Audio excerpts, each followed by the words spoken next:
How to enable or disable TikTok activity status.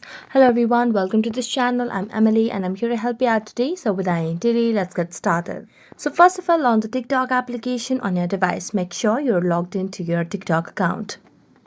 Also, make sure you have stable Wi-Fi connection on your device to make your further processing. And as you do that, tap on your profile at the bottom right corner of the screen. As you do that, it will land us to your profile. So all you need to do is tap on the hamburger icon at the top right corner of the screen.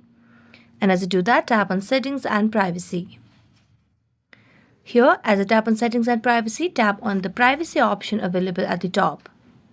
Here you can see the option of activity status. So if you want to enable the TikTok activity status, you can just toggle on this option and then you'll be able to see other people and each other's, your friends' activity status.